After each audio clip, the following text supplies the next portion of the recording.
Aujourd'hui, je vais vous raconter des anecdotes sur les films de Quentin Tarantino.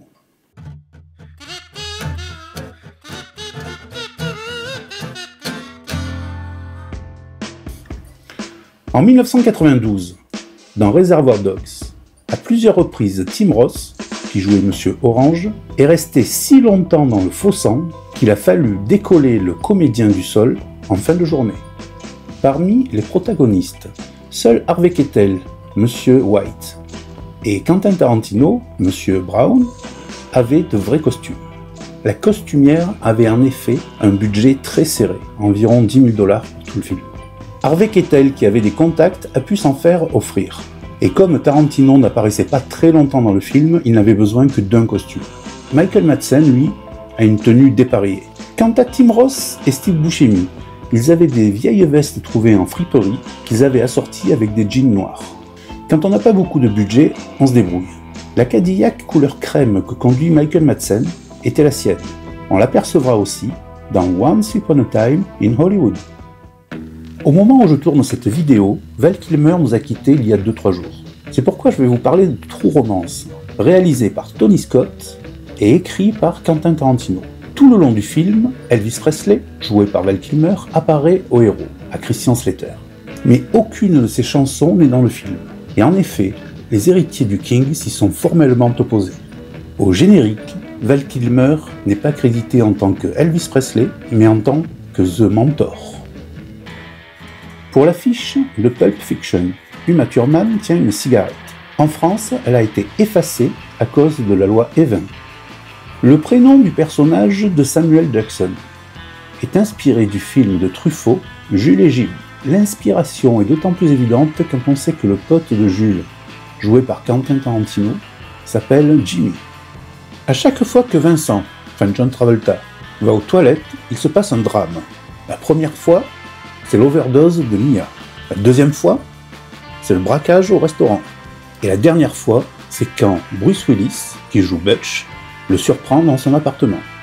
Après l'iconique scène de danse entre Mia et Vincent, on les voit rentrer avec le trophée. Mais ils ne l'ont pas gagné, ils l'ont volé.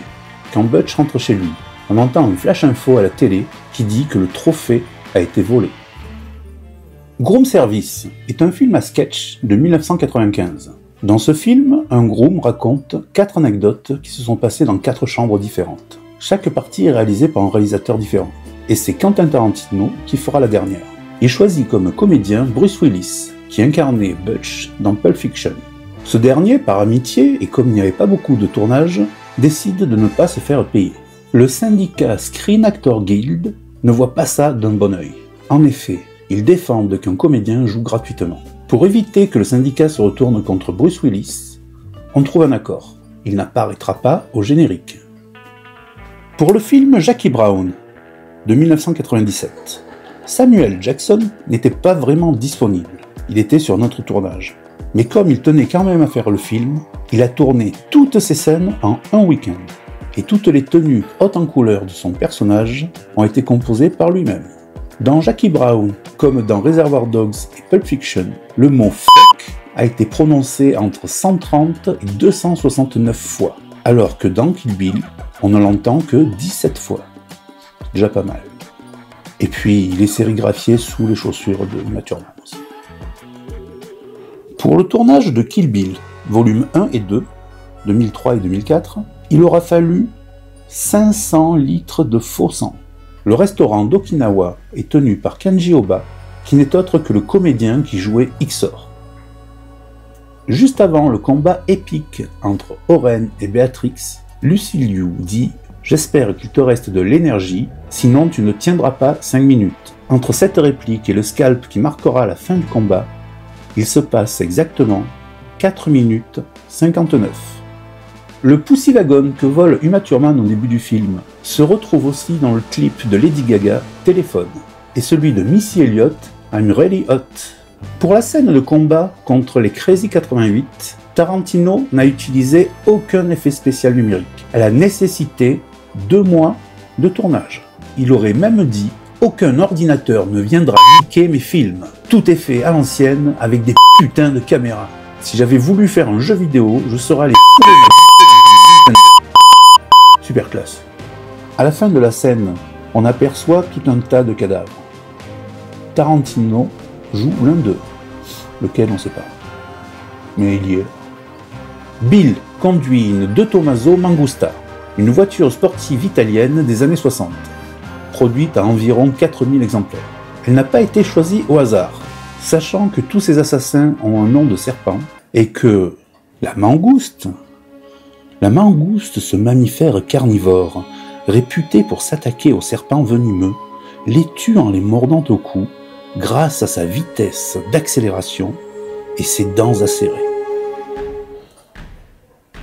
Dans Sin City en 2005, Tarantino ne réalisera qu'une seule scène, celle où Clive Owen et Benicio del Toro sont en voiture.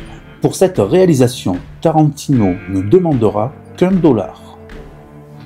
Boulevard de la Mort en 2007 est le seul film de Tarantino qui se déroule dans l'ordre chronologique.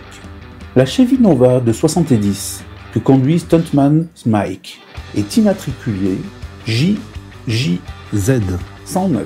C'était l'immatriculation de la Ford Mustang de Steve McQueen dans Bullitt. Dans une scène d'Inglourious Basterds de 2009, Diane Kruger se fait étrangler. En gros plan, les mains que l'on voit, ce sont celles de Tarantino. En effet, il avait peur que le comédien ne serre pas assez fort, ou serre trop fort. Bref, il a préféré le faire lui-même. Diane Kruger aurait dit « C'est vraiment très bizarre de se faire étrangler par son réalisateur ». Dans ce film, seulement 30% des dialogues sont en anglais, le reste est en français et en allemand, un peu d'italien.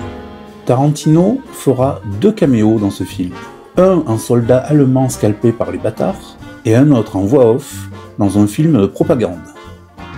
Dans une scène de Django Unchained de 2012, Leonardo DiCaprio doit s'énerver. Pris par son rôle, il frappe violemment la table et brise un verre, qui le coupe très profondément à la main. Il pisse le sang, mais il ne s'arrête pas pour autant, il continue sa scène. Il va jusqu'au bout. À la fin de sa scène, il se lève pour aller se faire soigner. Tous les techniciens l'ont applaudi. Pour les 8 salopards en 2015, l'intégralité du scénario fuite avant le tournage. Tarantino est dévasté, il prend la décision d'arrêter la production du film.